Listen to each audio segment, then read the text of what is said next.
This is how it all began.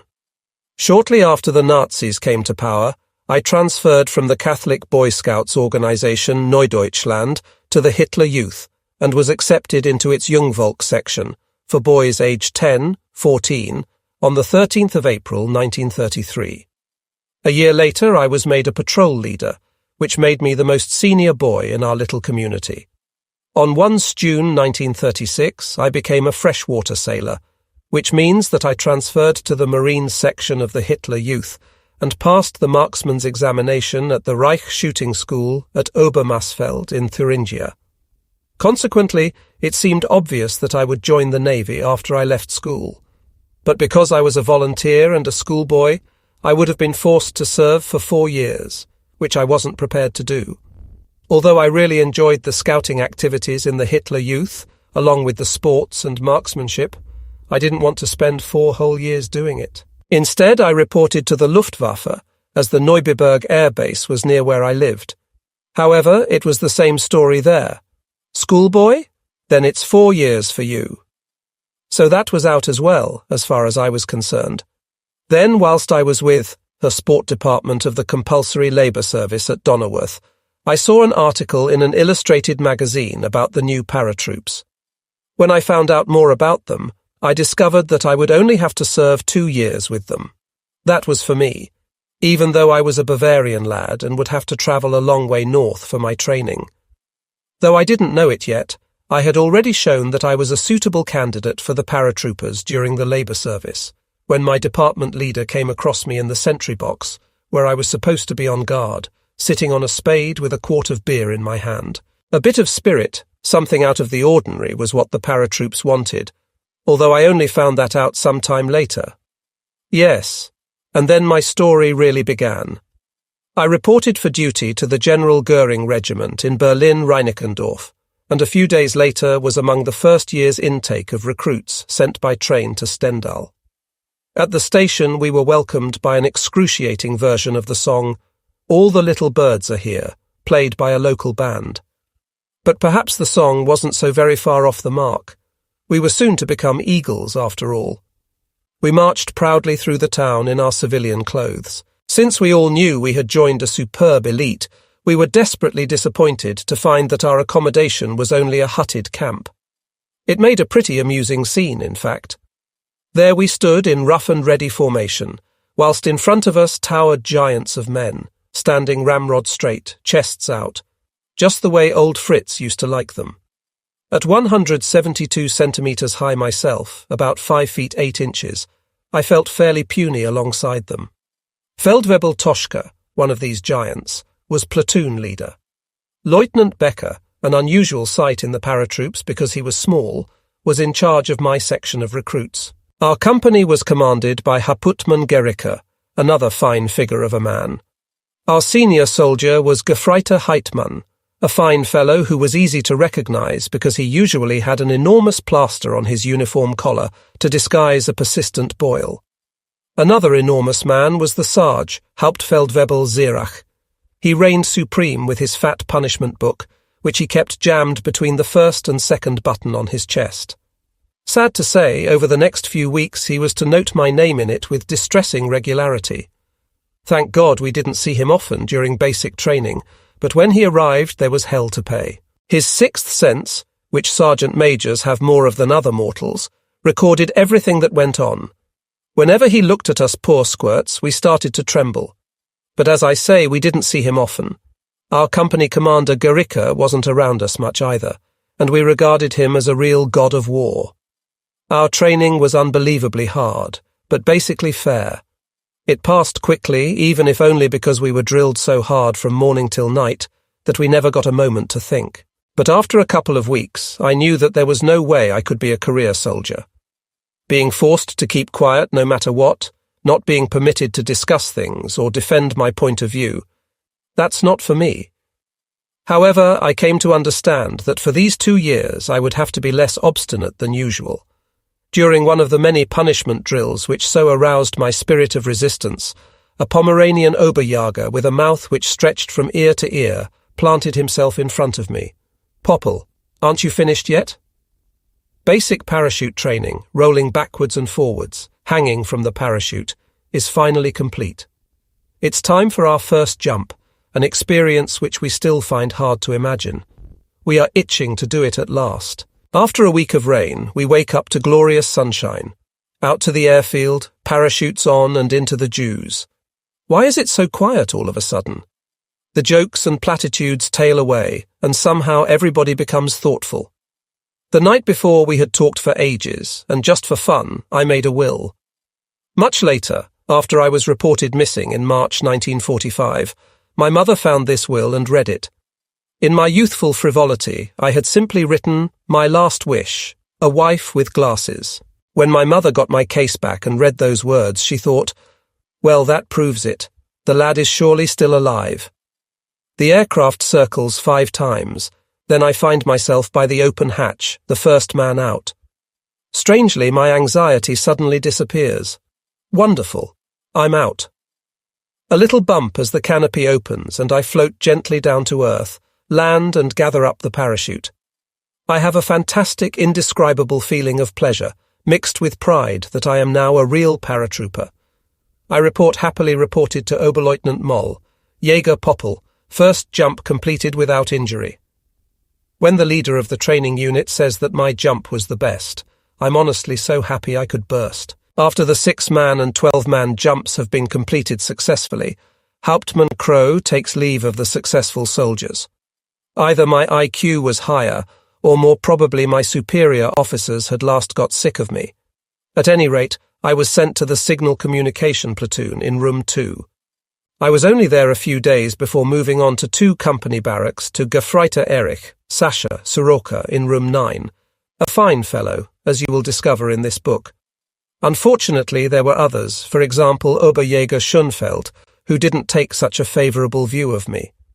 This clot had it in for me, and reported me simply because of a silly bit of elastic on my training suit. Then Oberfeldwebel Moser, a sturdy fellow from Swabia, wanted me as a Batman. Me of all people, who was hardly capable of keeping my own things in order, let alone anyone else's. But he dropped the idea at once when I told him that I would still be studying in my spare time. In fact, apart from girls, I hadn't any intention of studying anything. And then there were those little gods, our lance corporals, our Gefreet. Wickett discovered me when I was out after lights out. Report, leave cancelled, 14 days confined to barracks. Meanwhile, our arduous training continued. For example, we did a 25-kilometre march with full equipment and radio set, which was no easy task. I ended up with the most enormous blisters, which the medical orderlies treated with iodine and powder. I suspect they hadn't got anything else in the infirmary anyway. This was followed by night exercises, including an orientation race using sketches and prismatic compass. With our unit commander Holzapfel, Schaefer and me, we were the winners, and were rewarded with time off duty. In August, we went to Wildflecken troop training grounds. The marches, exercises, night alerts, the shooting and radio practices were all even worse than before. Every day we fell into our beds completely exhausted. In action later on, we realized time and again how valuable this training had been for us. Sweat saves blood. That was a truism that was often confirmed later. We didn't know it yet, though, so we cursed and swore at everything and everyone, at every stripe and every star. However, this tough training eventually began to produce results. After a major regimental exercise, the Signal Communication Platoon was singled out for special praise by Oberstleutnant Grazzi, an excellent Austrian officer. After our period at the troop training grounds ended, I never forgot one of our mottos about the damn place. Better an arseful of nails than 2 weeks at Wildflecken. At around this time, our signal communication leader, Oberleutnant Schuller, hatched the brilliant idea of getting us invited to visit the Telefunken radio works in Berlin, a most welcome diversion. When we arrived, we were warmly welcomed and given a tour of the works. We were particularly interested in the manufacture of our pack radio sets and their internal workings, since we had already used them in our training. A tasty meal in the works canteen was followed by permission for us to go into Berlin in small groups, sightseeing. The Ku'damm, Berlin's famous shopping centre, the Kaiser Wilhelm Memorial Church, the radio tower, and the first underground train we'd seen. There wasn't anything like that in my small but convivial city of Munich. A wonderful city. Our return to barracks was less entertaining, as the bus broke down and left us stranded and shivering in the cold. Just about then, I developed a plan to make our duty hours less monotonous, and along with 6 others, I signed on in the town's only dancing school. The fact that ordinary soldiers like us, even when wearing smart dress uniform, were mixing with the daughters of the better classes in the town, that caused something of a sensation and amused us enormously. At the leaving ball, all the participants wore white silk rosettes with ribbons on which the initials of one's current partner were to be stuck. So when Jupp Bombs danced with Bushka, JB with IB, I don't know, but the whole thing made us laugh out loud. It happened very quickly. On the 1st of September, the alarm came. Pack rucksacks, arm weapon containers, deal with your private affairs, be ready. We woke at 5, and by 7 o'clock the regimental staff and regimental signal communication platoon were on the move towards Silesia. We were heading for Liegnitz, presumably to our operations airfield. We arrived at 12:30 and moved into regular barracks. Then we listened to the Führer's grandiose speech and heard the declaration of war. Perhaps many of us listened with a degree of skepticism, but I can no longer remember. I only know that it was our dearest wish to make a drop and get into action. After being woken at 7 a.m., we were also told about the incredibly rapid advance of our army units and the daring feats of the Luftwaffe. Although genuinely enthusiastic, we were also secretly afraid that the whole war might be over before we could get into action. That would be unbearable. Initially, I got put on telephone duty, which I was due to start at 6:45 p.m. Unfortunately, I only emerged from the canteen at 7:15 p.m., having had a few to drink. Of course, I was put on another charge. It suddenly occurred to me that, damn it, the infringement might keep me here and stop me getting into action. But among all the preparations, they forgot about me. A real slice of luck. When we heard that Britain had declared war, we were delighted. Young and hot-headed as we were, we couldn't imagine anything better than the chance to get our revenge on England. You must remember that a vivid image of Germany's enemies had been drummed into us in the various sections of the Hitler Youth, and in the labour service as well. Though it was a beautiful city, Liegnitz no longer had any attraction for us. The more we heard about the advances by our soldiers, the more restless we got, until finally we were told that we'd be making a drop the next morning. We all beamed and hugged each other, totally confident that we'd be successful and wipe the smiles off. Polish faces. But when morning came, we learned that the operation had been postponed because our armoured units, our panzers, were already breaking through to Warsaw and we weren't needed. It was enough to drive you crazy. Disarm the aircraft again, reload the receivers for the wireless transmitters and so on. At least we had time to acquaint ourselves with the anti-aircraft machine gun. After this disappointment, we were allowed to go out and console ourselves with the girls, and we damn well needed it. After a few days, there was another big Führer speech, and then a sudden alert at 11 p.m. Everything was packed again, and the barracks and sick bays cleaned. This time we actually left by lorry at 5 a.m., not to the airfield, but by motorway to Breslau on the border. After passing a few anti-tank obstacles, we reached the first Polish villages with their characteristic thatched roofs. The roads were miserable, no asphalt or flagstones, and the people on the roadsides looked filthy and ragged. We passed through villages which had been completely destroyed, burned down and shot to pieces during our advance. There were a lot of Jews, in kaftans and wearing full beards among the ruins.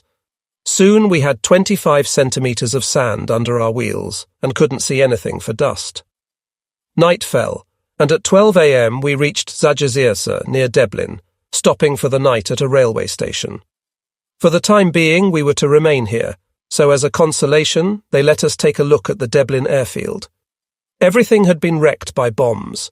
There were large numbers of Polish aircraft lying on the ground, burned out. However, there was still a lot of clothes and small pieces of equipment around, which was collected and taken back over the border by Wehrmacht units and labour service detachments on the principle of finders keepers. In any case, The rumour was spreading that the Vistula was going to be the new border between Russia and Germany, so that everything that hadn't been nailed down was being taken away.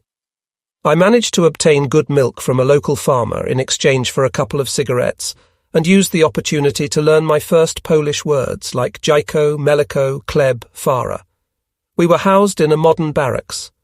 It wasn't completely finished, but it was actually something of a miracle that the place was still standing at all. The old, small barrack buildings must have been dreadful, so far as you could tell. Even our barracks in Stendal were palaces by comparison. Here, too, there was equipment everywhere, and we organised little souvenirs for ourselves. I got a gas mask and a bayonet. To stop us getting too depressed, there were constant inspections of weapons, equipment, and uniforms. I actually managed to avoid being caught out during these, which was really saying something. Along the bend of the Vistula there were great casemates full of bars of copper, lead, zinc in enormous quantities. Everything, absolutely everything, was loaded up and brought back to the Reich. Next day we were moved out at 4 a.m. by lorry. Wherever we were heading, it was all the same to us. There was a certain amount of sporadic shooting going on, but nothing that would require our attention. We were the ace of trumps of the German Wehrmacht, but we hadn't been allowed to prove ourselves in battle. We travelled through random Kielce to Wiessteino, about 40 kilometres from Czechenstochau, often seeing Jews from the east in their characteristic clothing being made to do clearing work. We established our quarters in the schoolhouse of a village which had remained almost undamaged, but had hardly unpacked our gear when we were ordered out again. The staff officers had noticed our decent accommodation and wanted it for themselves. It's the same the whole world over. The ones on the top have the whip hand over the poor sods at the bottom. I was told to report to the company commander yet again, expecting another rocket up the backside, only to hear, as I snapped to attention, that I was being promoted to Crete. Frankly, I didn't care a rap for the promotion itself, but it meant a bit more pay, and maybe it would be my turn to bully the new ones in the garrison for a change. I was assigned to Dabrovan to the 1st Anti-Tank Defence Company, radio contact to the regiment. Such rubbish, the war was over now without us. We weren't even happy at home when we returned there the day after. We stopped in Magdeburg, and then the population of Stendal turned out to welcome us as heroes with apples, cigarettes and flowers. The truth was, we never got the chance to be heroes in Poland. Back to barracks and to room 9. In the evenings, back into the town where Elfie, Ruth, Inge, Jus, Dagmar and the others were waiting for us. And to Coffeehouse Niedlich, the Vaterland Tavern, the tavern am See. Of course I got back late again, not in time for lights out, and got into more trouble. 2 days later, Oberjäger Schönfeld caught me as I sneaked back late yet again, and this time I got 2 days close arrest for which I reported on Monday, the 23rd of October 1939, armed with notebooks, books and cigarettes. No cells were available, none ever were, so they divided a room by putting wardrobes across the length of it and sticking strips of paper above. But they overlooked this detail by the window, so I was able to slip through, sleep on straw mattresses in the other part of the room, and visit my comrades through the window there. Really rather neat, don't you think? Christ, a couple of Oberjäger almost caught me when I threw a dog end out of the window, but they couldn't prove it was me. In the middle of November, Schönfeld reported me for mockery of the NCO's meeting. That boozer. My reward was extra drill and confinement to the barracks. Why can't I keep my trap shut? Yet again I had to report in full war paint to the commander, Oberleutnant Schuller. He was a Tyrolean, rather older than the rest, and with a slight limp, but a great bloke. "Popel," he said. "If you carry on like this, then you'll end up in the punishment battalion." There was nothing I could do except perform a smart about-face. Training continued. There were jumping exercises, radio exercises for the regiment and the division. Usually we called at farmhouses during these, and I'll never forget the fantastic farmers' breakfasts served up by their friendly and obliging wives. Some quiet months followed, with the evenings set aside for the girls. Despite our paratroopers' bonus, our pay was no longer enough to keep us entertained. Once I even had to flog my ring to the waiter from the Tavern am See. But that's why we've got mothers. Mine always helped out. Wonders will never cease. Out of the clear sky came 4 days of home leave, God knows why. Not a moment too soon, since I only had enough money for the train fare home and couldn't even afford a beer on the platform. But there was great rejoicing at home when I arrived. I wasn't allowed to take off the smart dress uniform with its shiny belt and green stripes on with the arm with the inscription, One Fallschirmjäger. Relatives, acquaintances, school friends all wanted to see me, and in the evenings, of course, I was bathed and anointed for the trip into Munich for the dancing. And the girls. One particularly attractive one with brown doe eyes really took my fancy. She was sitting with an Unteroffizier from an anti-aircraft artillery unit, but once she'd had a dance with me, he was fuming with rage. He had no chance against a Crete from the parachute regiment. I'd hardly arrived back in Stendal when I got a rocket from Feldwebel Moser because my cap was askew. If I'd only got it on properly, then I wouldn't have been out in the cold for leave at Christmas and New Year. Some people had to stay behind, so naturally I was one of them. My ma sent a giant food parcel, which at least made the days easier to bear. In the middle of January, we had a pleasant surprise. It was Strength Through Joy, which meant we had been invited on a ski course in the Harz Mountains at Braunlag. I told my parents to send my best hickory skis onto me by train. Braunlag proved to be a pretty little town with wonderful coffee houses, where we could dance with local girls and excellent ski slopes, long downhill runs through the woods. My comrades were happy to fool about, but of course I went at breakneck speed, eager to show off and be the undisputed champion skier. 11 didn't last. I was determined to make one really fast run, but failed to spot some bumps in the ground. Though I managed to take the first lot, the next ones catapulted me into the air, where I performed 2 dramatic somersaults and broke my beautiful skis at the front and back. Pride goes before a fall, as the saying goes. Phipps Dietrich and I went walking and got to know 2 sweet girls. We went dancing with them a couple of times, but nothing else happened. First, they were too young, and second, they were too well brought up for us to get around them so quickly. I can only assume that this resistance fascinated me so much that it explains why, when one returned from the prisoner of war camp later, I married one of these girls, Gerda. Meanwhile, our military training was getting even tougher. Full alerts, night marches at brisk pace, radio drills. Everything was pointing to an operation in the near future. In May 1940, the regimental staff was transferred to Paderborn in strict secrecy, with confinement to barracks, no post. After a few false alarms, this was it at last. A beautiful, cloudless day. Early in the morning, the heavy-laden aircraft take oil, gain height and fly across the border into Holland. There are aircraft filling the sky like flocks of birds gathering in the autumn. Stukas and fighters above and below us, a powerful armada. After a scattering of anti-aircraft fire, the signal came through. Prepare to jump. It's 05, 10 hours. We jump and float to earth without coming under fire, down to a flat countryside crisscrossed by ditches. A tug on the cords, another to get me over a ditch since I have no desire to get wet. Roll forwards like we were taught, run under the parachute, unfasten it, and race to the containers of weapons and radio equipment. We quickly establish contact with HQ and the men assemble. Then we have time to rest in a pretty little house, with tea still warm on the table and the bread already buttered. At first we don't see any people at all. They'll all be hiding from the Huns, of course. Then we hear a field telephone report that Dutch soldiers from a barracks or a farm 500 meters away are shelling the roads and have already knocked out one of our field telephones. Immediately, Oberleutnant Schuller calls for volunteers, and Guttler, Fleischmann, Sepp Geiersberger, Hans Becker, Jupp Bombs, Sascha Soroka and I take off with the commander. We crawl to the hedges, and Hans Fleischmann, a fine, quiet fellow, goes down. He ventured out too far and has been shot and killed instantaneously. The commander calls for heavy machine guns, and we stay under cover for a while. But then he just can't wait any longer. He shouts, "Attack! Go, go!" and we leap out into the open. Suddenly we're caught by gunfire from the roofs. Geiersberger is hit, and Oberleutnant Schuller goes down with a serious bullet wound in the belly. Bombs drags him back under cover, but he says he's done for and tells us to look after Geiersberger. Typical of him, a marvellous officer, always putting other people first. But Geiersberger is already dying. There is nothing we can do for him. On the left by the farmstead there is a small outbuilding, and I set off for it with desperate strides. When I reach a window, it's to discover a little soldier's canteen, empty.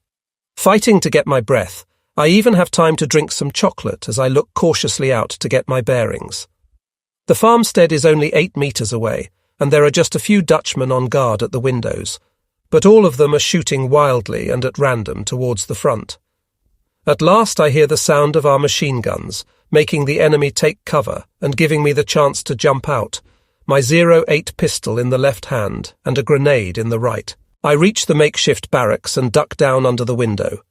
In goes the grenade, onto the next window. As they hear screams from inside and the whinnying of horses, my comrades charge forwards, seizing their chance.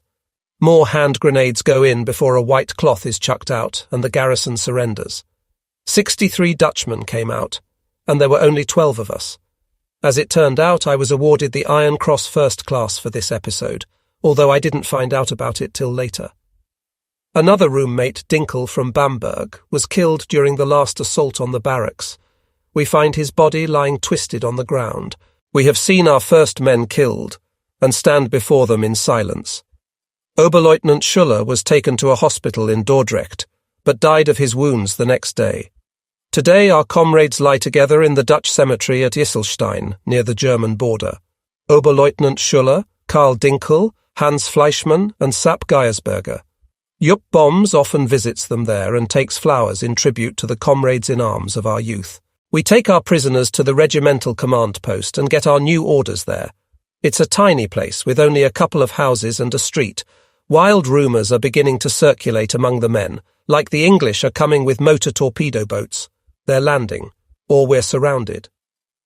The commander, Oberstleutnant Brauer, stands above us on the wall, wearing only a cap instead of his steel helmet, and surveys the surrounding area through his telescope. Shells come crashing down and an officer yells, "Take cover, Oberstleutnant!" Brauer answers with his unmistakable stammer, "Paratroopers never come under fire." But as the bombardment grows heavier, even he is forced to get under cover. Wounded men are brought in and given makeshift treatment, a process which continues until nightfall. We sleep among them, wherever we can find room. The place reeks of sweat and blood. Comrades are groaning and crying out, rasping terribly. One of them draws his last breath almost beside me. It will be a very long time before I can forget the appalling, inhuman sound. So this is war. This is the action that we have been longing for so much. Later on, we heard a lot of drivel about the heroic remarks dying soldiers were said to have made. You know, all that stuff about, "Farewell, my Führer, farewell, my fatherland, give my love to my parents, my God have mercy on me." I never heard anything like that. I only saw them die. Next morning, a Dutch bicycle company attacks in almost copybook style. They put their cycles together about 300 meters away from us, line up, attack us on a wide front, an officer with a pistol at their head. We have to let them get close before opening fire, since there are so few of us against them. We spend the day sending raiding parties to Dordrecht and on reconnaissance. Our situation is far from rosy, but the commander's calmness is very infectious, and there's great jubilation in the morning when our own tanks break through to us from the south. We've held on, and we've done it. In the next few days, the first Iron Crosses Second Class are awarded for our part in the defeat of Holland, and I'm among them. Of course, I was terrifically proud, being just 19 years old at the time. Shortly afterwards, we are sent back to our garrison town, although the blitzkrieg is continuing elsewhere. We have come through our great baptism of fire. Wherever we go in Germany, the paratroopers are celebrated, and the world is forced to take note of the powerful new weapon at the heart of the Wehrmacht. There are no longer any islands, and England is near. Now a parachute drop on England would really be something, damn it, and we'd surely be the spearhead for any attack. For the moment, though, the army needs us elsewhere. The situation in Narvik is becoming critical for our sailors and mountain infantry, who are surrounded there. The 1st Battalion of the Parachute Regiment under Major Walter is being sent to reinforce them, so they can hold out until the main force of our mountain infantry reaches Narvik after an arduous cross-country march. We are taken to Drontheim by lorry, ship and train, to an airfield which is still usable, and exchange our jumping boots for heavily nailed climbing boots. I'm not bothered by this at all, being well used to wearing them in the hills at home. But to my comrades from North Germany, they feel like lead. We are also provided with wonderful oiled Norwegian pullovers, knee protectors, and other equipment. After a few days, we set out for the far north. So far as I recall, we're flying with extra fuel tanks and 2 men fewer. Nevertheless, it's still very cramped in the aircraft and extremely cold. Occasionally, we are overtaken by fighters protecting our plane. Then the call comes, prepare to jump. The aircraft descends to 80 meters and we jump close to Bornfeld on the Swedish border. Crucifix, then I plunge into the snow by an enormous boulder. The drop has gone well again. For accommodation, we find little wooden huts, warm and cozy. It doesn't get dark at night here, only dusk. The midnight sun is a new experience for me. Next day, we move forward to reinforce the line, which is slowly but inexorably being forced to retreat in a semicircle towards the border. In fact, we're already discussing the prospect of internment in Sweden and being inspected by the Swedish border soldiers when we suddenly get the message Tommy has gone. Silently, secretly, and to us quite inexplicably, the British had slipped away. Later in the war, we were to be confronted by this ability of the Tommies to mount a skillful retreat on a number of occasions. We pack our stuff together in record time and travel by trolley and on foot down the mining railway to Narvik. To the left and right of the tracks, there are enormous quantities of abandoned equipment. In Rombacken Fjord, we set our warships, half submerged in the water and destroyed by gunfire, but also plenty of British ships hit by our Stukas. The harbour and the surrounding houses have been destroyed, otherwise things are not too bad here. The people come out slowly, calm, but looking at us with stony faces. Like ourselves, they can't understand why their friends have bolted. After a couple of days of quiet, we board the cruiser Nuremberg and admire the wonderful snow-topped mountain, the Queen, which seems to look down on us all. I don't know if it was really called the Queen, but it was one to me. Then a beautiful journey through the fjords, except for the fact that we're completely alone. On more than one occasion, we're forced to take cover below decks after an air raid warning, whilst the Nuremberg slips along the rock face for extra protection. Thank heavens I never joined the Navy. I find I absolutely loathe being below decks in an iron coffin, waiting for something to hit. I much prefer to be in the thick of things and see the enemy face to face. Of course, the sailors are very defensive about our funk. We disembark in Oslo and march through the city. The population has surrendered, but they look at us with grim faces. We can't blame them, since we invaded without warning. Then it's home by the freighter, Isarp, which makes me nostalgic for Munich.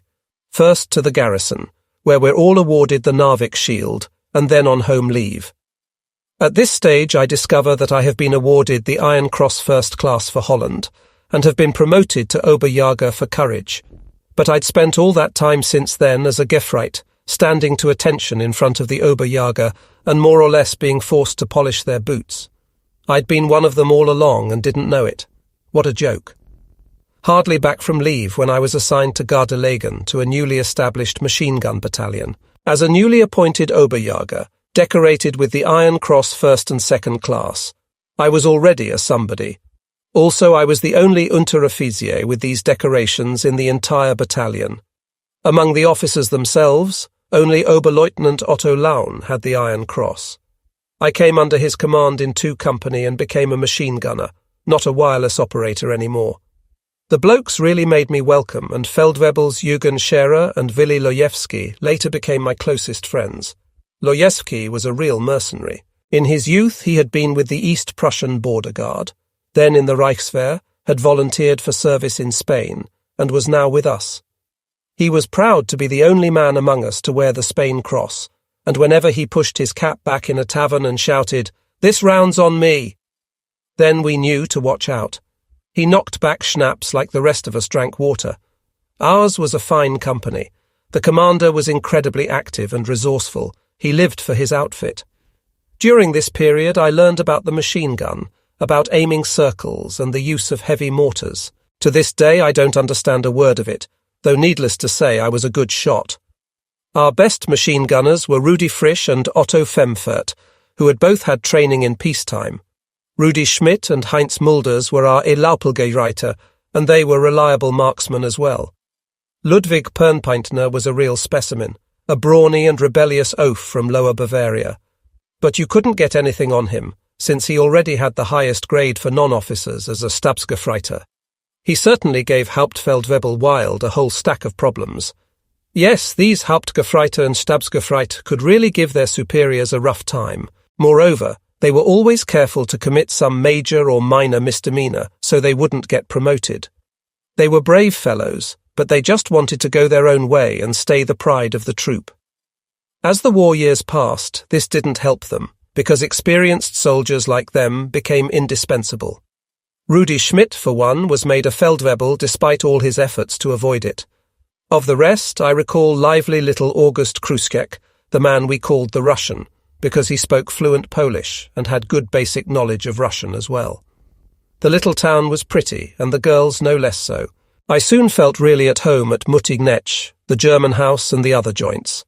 After a training course in which I came out top, one was promoted early to Feldwebel and accepted into that special circle of men.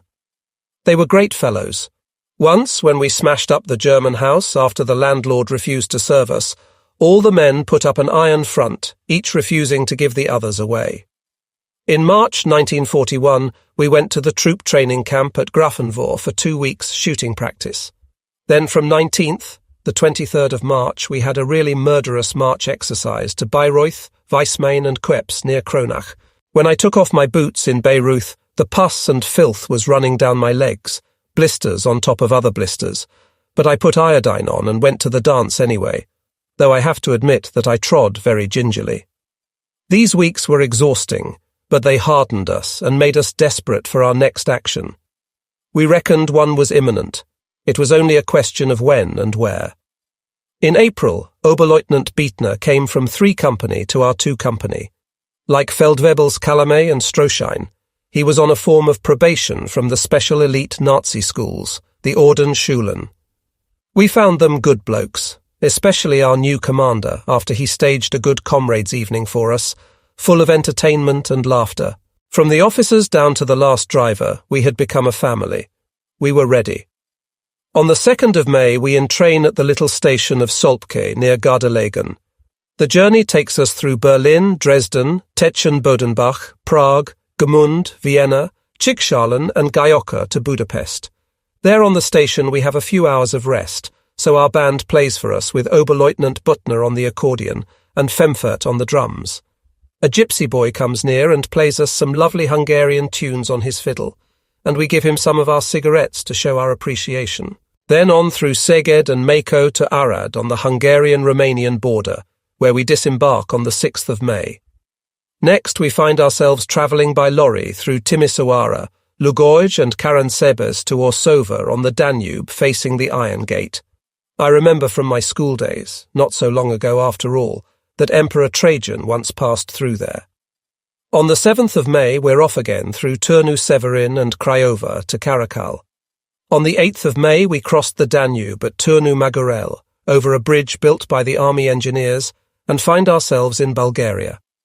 The journey continues through Pleven, Lovech, Warsgrad, Botsvograd and Sofia to Dupnica, which we reach on the 9th of May. It's hard work for our drivers on these dusty roads. I usually travel as the passenger in a motorcycle sidecar, and whenever I doze off, my helmet knocks against the handlebars. When we take off our goggles, we look like antediluvian monsters in our heavy cycling gear, and with great white patches on faces which are otherwise caked with dust. There's a gypsy camp not far from the road, so when we stop they come over to us to beg, and the ugly older woman bares their breasts. The only things of interest to us are their heavy gold bangles, earrings and necklaces, but we have to be careful, as they try to steal everything that isn't nailed down. An undefinable, rather sweet smell hangs around them, and we're happy to move off again.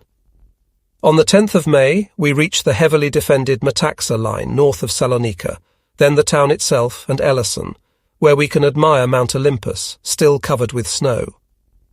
On the 12th of May, we travel through more mountain passes to Larissa, and then to the legendary pass at Thermopylae. It's narrow, lots of ravines, with vehicles here and there which have been shot up and destroyed.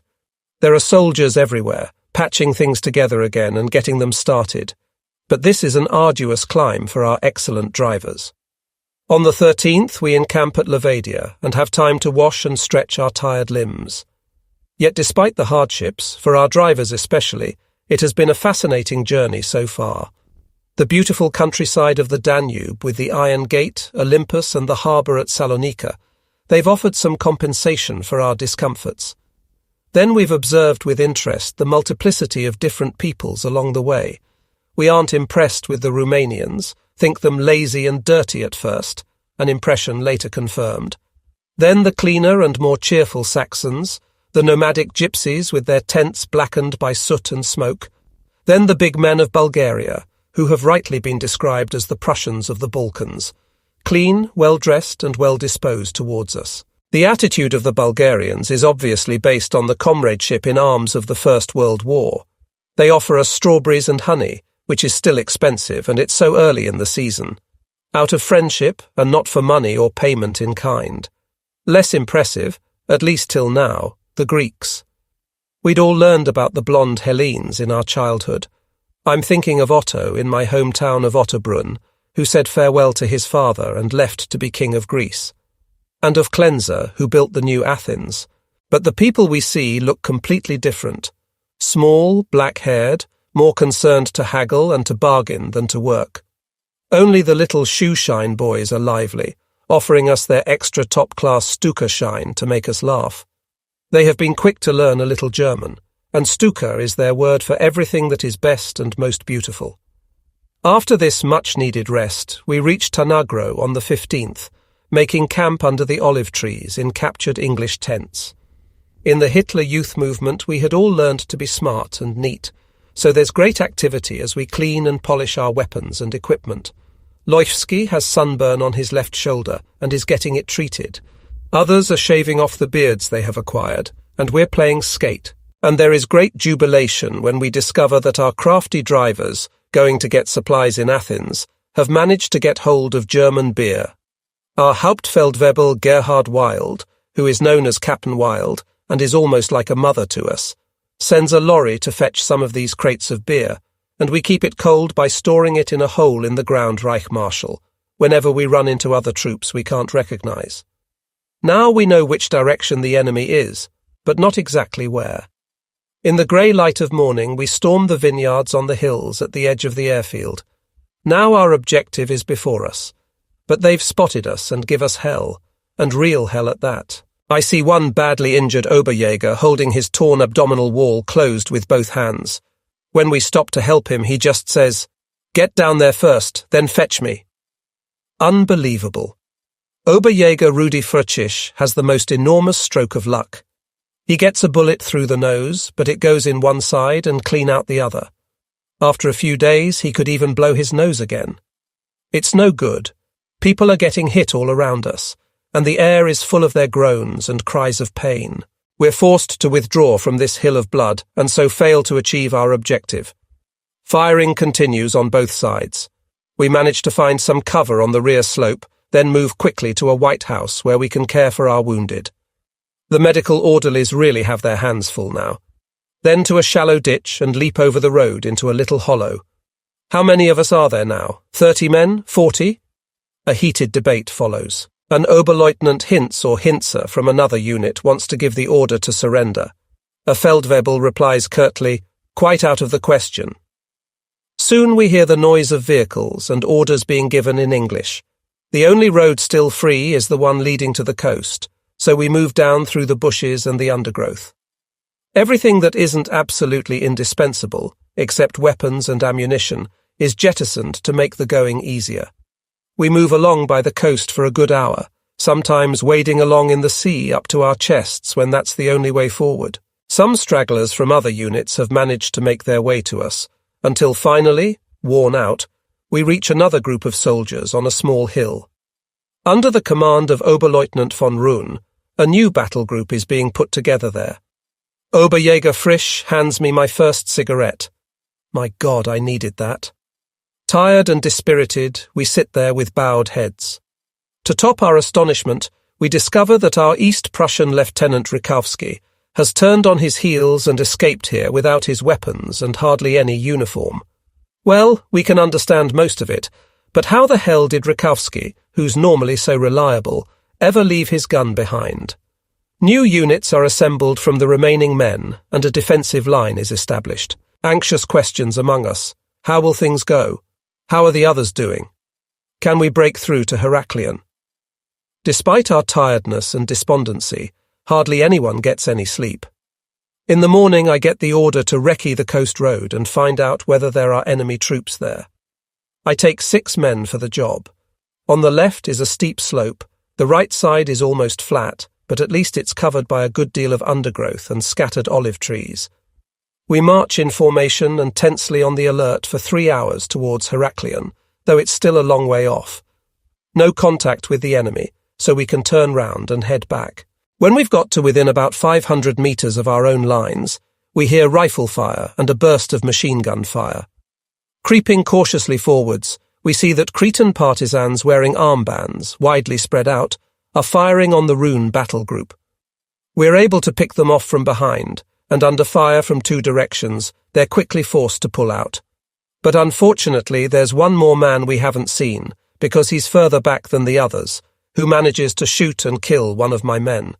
We have to bury him there and then. Long after the war, I tried to find his grave again, but without success. We report back. Other recce patrols are sent out. Some through a deep ravine to a town which has apparently been evacuated by the enemy not long before. It's here that Rykowski got his chance. He's allowed to go into the village alone while we cover him, so that he can recover his self-respect. He completes the job successfully, and after that his inglorious flight is forgotten. An aid station is set up in a little bay under the hills by the coast. Ground panels are set out and marked with stones and identification letters. We have no contact whatsoever with other battle groups and have very little rations and ammunition left. Finally, though, we're spotted by a Heinkel aircraft, which dips its wings in recognition. Less than 2 hours later, supplies are dropped to us, along with the order to join forces with another battle group based in a nearby oil factory. Together, we're to capture the hills ahead. This contact with the outside has left us feeling physically and mentally refreshed, and we achieve our objective with the help of a 2 centimeters anti-tank gun, which takes the White House apart.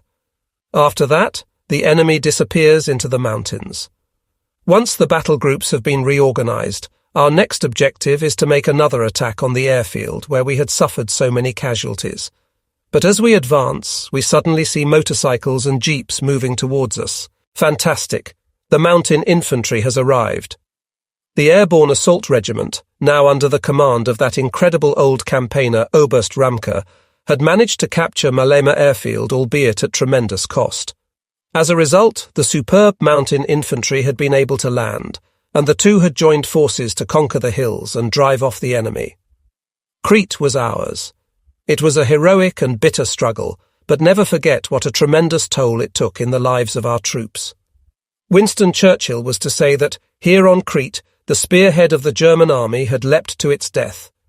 He was right. We never recovered from it. We marched into Rethymnon, the prisoners dragging our weapons containers.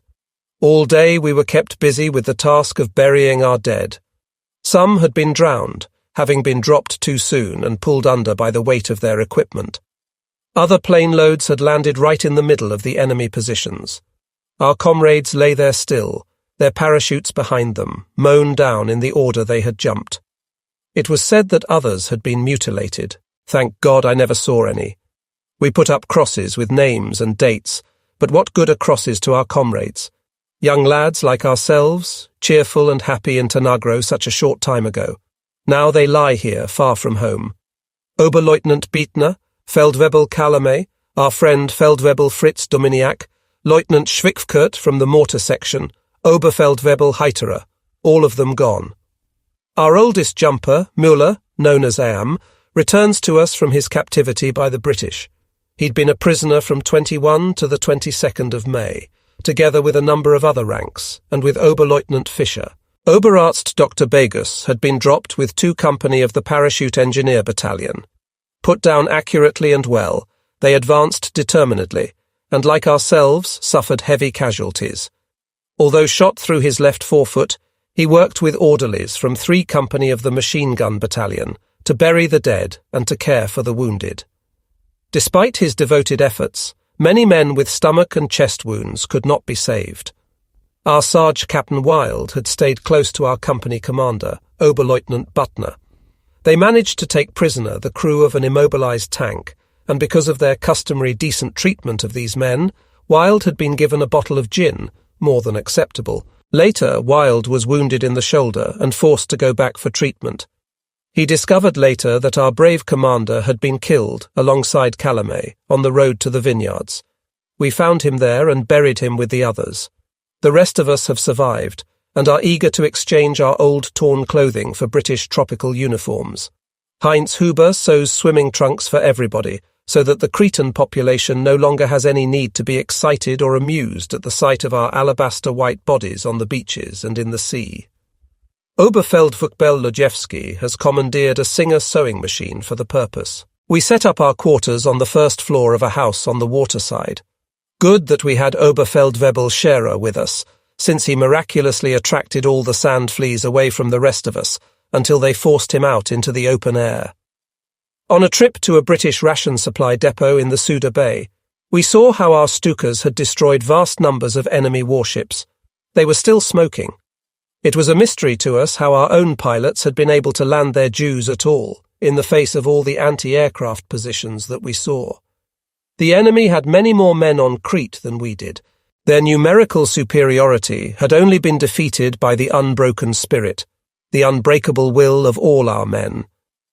But this episode was not a glorious chapter in the history of our supreme leadership. Instead, it was a glorious chapter in the history of each and every fighting man, whether he was a paratrooper, mountain infantryman, flyer, or sailor. And each man honestly deserved his Iron Cross First Class. As I already had mine, I received as consolation one of the relatively few Crete commemorative badges from General Student. It consisted of our diving eagle with oak leaf wreath and the inscription Crete 1941 in recognition of special merit Feldwebel Popple in metal on black velvet. Our proud paratrooper unit never recovered from the enormous losses sustained on Crete. For us, this was the last major airborne operation of the war. With the war long over, many of us still come back to the island, and not just for a holiday. We make our way to the cemetery at Malem, to Hill 107, where the fighting was so bitter. 4,500 paratroopers, mountain infantrymen, aircrew and marines are lying there. And if you go through the rows of graves, you'll see that they were almost all young men, 18, 20, 22 years old. Among them are the 3 sons of Count Blucher. An old and famous military dynasty came to an end here on Crete. For General Student, commander of the airborne forces, Crete was a bitter memory. To General Julius Ringel, popular mountain infantry general of the 5th Mountain Infantry Division, it was an epic song in a minor key. And the military historian Liddell Hart wrote, "TT was one of the most astonishing and boldest feats of the war." But what help are such assessments for our brave comrades who rest there, and whose crosses continue to rebuke us and to warn? For the survivors, though, the war went on. We returned to Gardelegen by air and train, and the whole population of our garrison town turned out to cheer us as we marched past.